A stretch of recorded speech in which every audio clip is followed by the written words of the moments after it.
서울의 한 대형 공연장. 모든 조명이 동시에 꺼진 순간 관객석에서는 수천 개의 휴대폰 불빛이 밤하늘의 별처럼 반짝였다. 무대 위에는 단 한 사람, 트롯 프린스 김용빈이 서 있었다. 마지막 앙코르 곡이 끝난 뒤 그는 관객들에게 인사를 하려다 갑자기 동작을 멈췄다. 그의 시선이 객석 어딘가에 꽂힌 채 미동도 하지 않았다. 그리고 다음 순간 그는 무릎이 풀린 듯 힘없이 쓰러졌다. 조명이 꺼져 있어서 잘 안 보였는데 갑자기 김용빈 씨 표정이 하얗게 질리더니 그대로 주저앉았어요. 다들 사고인 줄 알았죠. 공연장을 찾았던 한 팬의 목소리는 아직도 떨리고 있었다. 하지만 그것은 단순한 사고가 아니었다. 그가 쓰러지기 직전 객석에 앉아있던 한 사람이 10년 전 그의 인생을 바꿔놓은 은인위 얼굴과 겹쳐 보였기 때문이다. 그리고 그 밤 김용빈은 무대 위에서 90도로 허리를 꺾어 팬들 앞이 아니라 바로 그 한 사람을 향해 3번이나 깊게 인사했다. 공연장은 숨소리마저 사라진 듯한 정적에 휩싸였다. 도대체 그날 밤 무대 위와 객석 사이에서는 무슨 일이 일어난 것일까? 1. 오늘 꼭 오세요. 의미심장했던 한 장의 메시지. 그날 공연은 김용빈 데뷔 이후 가장 중요한 단독 콘서트였다. 표는 예매 시작과 동시에 전석 매진, 대기 인원만 수천 명에 달했다. 팬덤 사이에서는 이미 전설적인 날이 될 것이라며 소문이 자자했다. 하지만 공연을 준비하던 김용빈에게는 팬들과 공유하지 못한 또 하나의 비밀이 있었다. 공연 2주 전 그의 매니저에게 한 통의 전화가 걸려왔기 때문이다. 죄송하지만 혹시 김용빈 씨를 꼭 한 번만 직접 보고 싶습니다. 낯선 중년 남성의 목소리는 조심스러웠다. 그는 이름을 밝히지 않았고 꼭 밝혀야 하냐는 질문에 멈칫하더니 이렇게만 덧붙였다. 그냥 예전에 잠깐 스친 사람이라고 생각해 주세요. 혹시 가능하다면 공연장 맨 뒤쪽이라도 좋으니 그저 무대에서 노래하는 모습을 한번 보고 싶습니다. 평소에도 팬들의 특별 요청은 많았지만 그 목소리에는 이상한 울림이 있었다. 전화를 받은 매니저는 통화를 마친 후 잠시 휴대폰을 내려다보며 고민에 빠졌다. 그리고 결국 VIP 구역이 아닌 가장 뒤쪽 블록, 통로 옆에 자리를 하나 확보해 두었다. 공연 당일 김용빈은 대기실에서 그 이야기를 처음 들었다. 예전에 스쳤던 사람이라고? 이름도 안 밝히고? 응, 근데 그냥 일반 팬 같지는 않더라. 말투도 그렇고 무슨 빚진 사람처럼 계속 꼭 보고 싶다고만 하더라. 그때까지만 해도 김용빈은 그 말을 깊게 받아들이지 않았다. 데뷔 이후 그의 삶은 수많은 얼굴들과 이름들로 뒤엉켜 있었다. 연습생 시절 자신에게 밥을 사주고 연습실 열쇠를 빌려준 사람. 무명 시절 지나가다 우연히 길거리 공연을 보고 돈을 쥐어주고 간 행인. 실현되지 못한 오디션 제안을 했던 기획사 직원. 그 모든 얼굴들이 그의 머릿속을 스쳐 지나갔다. 설마 그 사람들 중 한 명이겠어? 그는 잠시 생각하다가 그래도 잘해야겠네 하고 웃어 넘겼다. 하지만 그 웃음 아래에는 설명할 수 없는 긴장감이 어렴풋이 깔려 있었다. 시작부터 평소와 달랐다. 오늘 눈빛이 이상했어요. 오프닝 곡이 시작되기 전 무대 뒤에서 숨을 고르던 김용빈은 괜히 스스로에게 여러 번 말을 걸었다. 괜찮다. 그냥 평소처럼 하면 돼. 항상 하던 대로. 하지만 조명이 켜지고 첫 곡의 인트로가 흐르자 그는 무의식적으로 객석 뒤쪽을 스캔하고 있는 자신을 발견했다. 팬들은 그저 언젠가와 다름없는 화려한 오프닝이라고 생각했지만 그의 눈동자는 어느 때보다도 빠르게 객석을 훑고 있었다. 관객석을 비추는 조명이 돌 때마다 그는 자동적으로 뒷블록 끝쪽으로 시선을 보냈다. 그 자리, 매니저가 말했던 통로 옆 좌석 하나. 그러나 거리는 너무 멀었고 조명은 너무 눈부셨다. 오늘따라 유난히 눈빛이 흔들리더라고요. 보통은 무대 위에서 관객 한 명 한 명을 따뜻하게 바라보는 느낌인데 그날은 마치 어디선가 누군가를 찾아 헤매는 사람 같았어요. 한 팬은 당시를 떠올리며 그렇게 말했다. 새 곡제를 부르던 중 그는 잠시 고개를 숙이고 숨을 고르며 죄송합니다. 오늘 좀 긴장이 많이 되네요. 라며 농담처럼 던졌다. 관객들은 귀여워 라며 웃음을 터뜨렸지만 그의 손가락 사이에는 미세한 떨림이 있었다. 피아노 위에 올렸던 손을 때려다가 다시 쥐는 그 작은 동작까지 가까이에서 지켜보던 세션 멤버들은 모두 눈치채고 있었다. 사실 우리도 느꼈어요. 오늘 뭔가 다르구나 하는 거. 리허설 때는 그 어느 때보다 안정적이었는데 정작 본 공연에서는 숨을 더 깊게 쉬고 관객석을 보는 시간이 길어졌죠. 기타리스트는 백스테이지에서 들은 이야기를 전해주었다. 3. 혹시 기억하시나요? 10년 전 병원 복도에서 그날 밤을 이해하기 위해서는 10년 전으로 거슬러 올라가야 한다. 연습생도 아니던 시절 김용빈은 그저 노래를 좋아하는 평범한 청년이었다. 각종 노래 대회에 나가서 상금을 타면 학비와 생활비를 충당했고 가끔은 식당에서 아르바이트를 하며 하루를 버텼다. 그러던 어느 겨울 그의 어머니가 갑작스럽게 쓰러졌다. 검사 결과는 희귀 혈액 질환.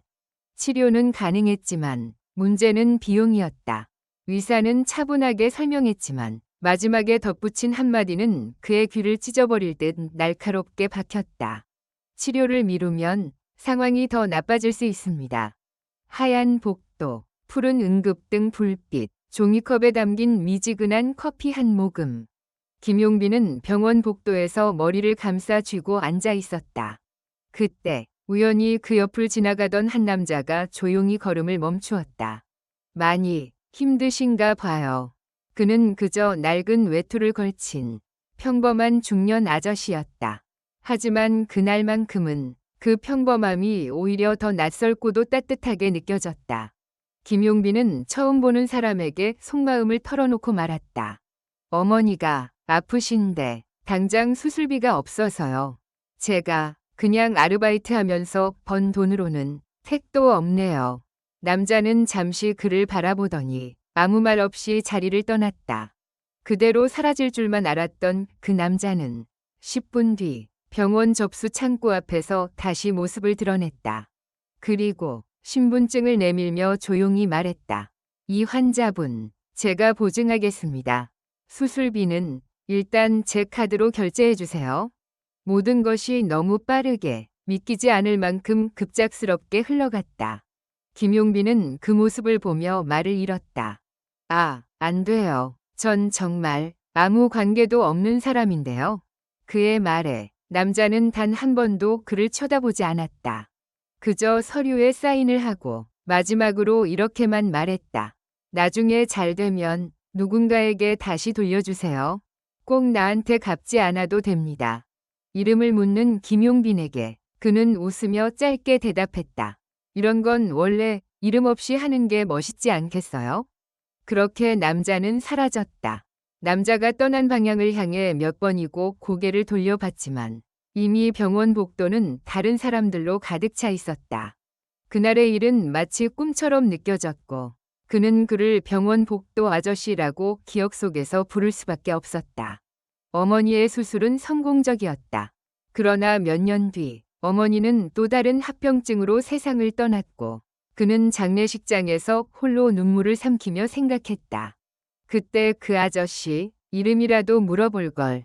그의 가슴 속에는 빛처럼 상처처럼 그리고 동시에 희망처럼 그 사람이 남아 있었다. 언젠가 꼭 무대에 3번 서서 인사할 거야.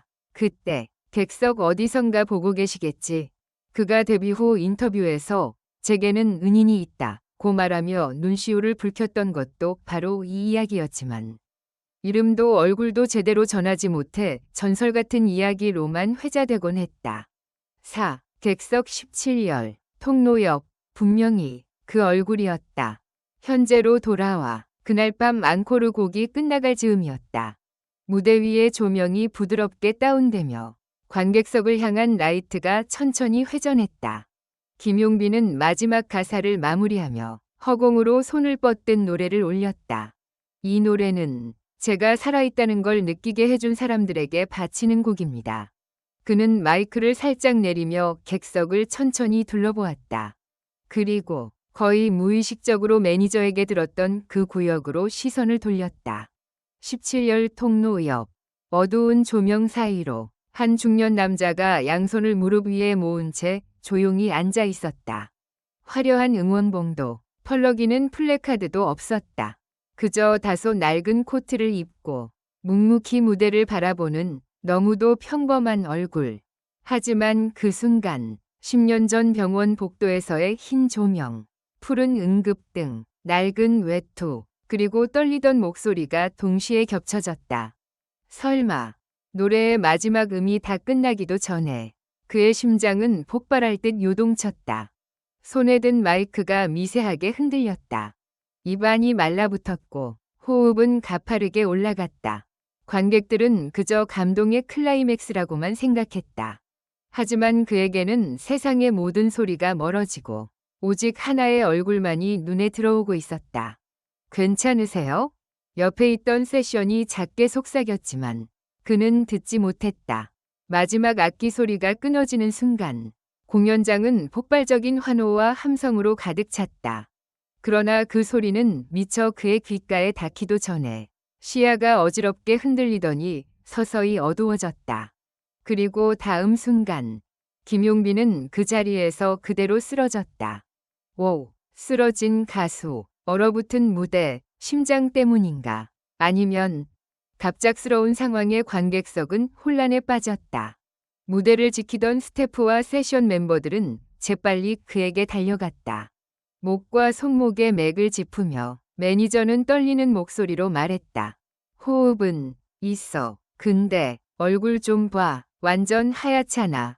대기하고 있던 의료 스태프가 무대로 올라오는 동안 마이크는 이미 꺼져 있었지만 그의 입에서는 거의 들리지 않을 정도의 속삭임이 흘러나왔다. 정말 이신가요? 그가 누구를 부르고 있었는지 그때는 아무도 정확히 알아듣지 못했다. 관객들은 괜찮아요. 천천히 하세요. 라며 응원의 함성을 보냈지만 그 안에는 분명한 두려움과 불안이 섞여 있었다. 몇 분간의 긴급 조치 끝에 다행히 그는 의식을 되찾았다. 의료진은 과호흡과 극심한 긴장, 그리고 탈수 증세가 겹친 것 같다고 진단했다. 그러나 매니저와 가까이에서 그 모습을 지켜본 이들은 안다. 그의 눈빛에는 단순한 피로로는 설명할 수 없는 충격이 자리하고 있었다는 것을. 조금만 쉬었다가 다시 무대에 설 수 있을까요? 그는 천천히 몸을 일으키며 물었다. 무리하지 말고 그냥 여기서 마무리해도. 주최 측이 조심스레 말렸지만 그는 고개를 저었다. 아니요. 제가 찾아야 할 사람이 있는 것 같아서요. 그가 다시 무대로 나가겠다고 결심한 순간 무대 뒤는 다시 한번 숨소리마저 조심스러워졌다. 아무도 그 말의 진짜 의미를 이해하지 못한 채 단지 역시 프로다 라고만 생각했다. 하지만 그가 무대로 걸어나갔을 때 그의 시선은 이미 정해진 한 곳으로 향해 있었다. 6. 여러분께 한 사람을 소개하고 싶습니다. 다시 조명이 켜지고 관객들은 안도의 박수를 보냈다. 김용빈은 마이크를 잡고 천천히 숨을 고르며 말했다. 아까 제가 잠깐 쓰러져서 많이 놀라셨죠? 죄송합니다. 관객석 여기저기서 괜찮아요. 사랑해요. 라는 외침이 터져 나왔다. 그는 그 소리에 짧게 미소를 지었지만 금세 표정을 가다듬었다. 그런데 사실 오늘 이 자리에 제가 평생 절대 잊을 수 없는 한 분이 오신 것 같습니다. 순간 공연장은 묘한 정적에 휩싸였다. 팬들은 설마 누가 프로포즈를 하나? 가족이 깜짝 등장하나? 같은 상상을 하며 웅성거렸다. 그는 마이크를 지그시 쥐고 말을 이었다. 제가 아직 가수도 아니던 시절 어머니가 크게 편찮으신 적이 있었어요. 그때 저는 아무것도 할 수 없었고 그저 병원 복도에서 울기만 했습니다.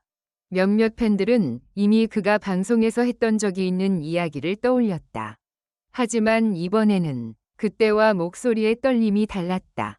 마치 그 기억이 지금 이 순간 눈앞에서 다시 재생되고 있는 사람처럼.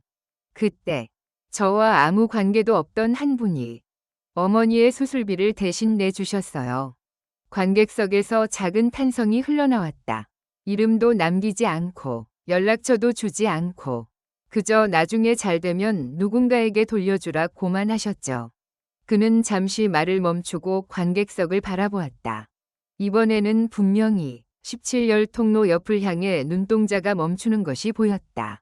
전 그분의 얼굴을 아직도 잊지 못합니다. 그리고 믿기 힘든 장면이 이어졌다. 그의 시선이 한 점에 고정되더니 마이크를 쥔 손이 또다시 떨리기 시작했다. 혹시 오늘 이 자리에 계신가요? 관객들은 숨을 죽였다. 수천 명이 앉아 있는 거대한 공연장이 마치 한 사람의 심장 안으로 축소된 것처럼 고요해졌다.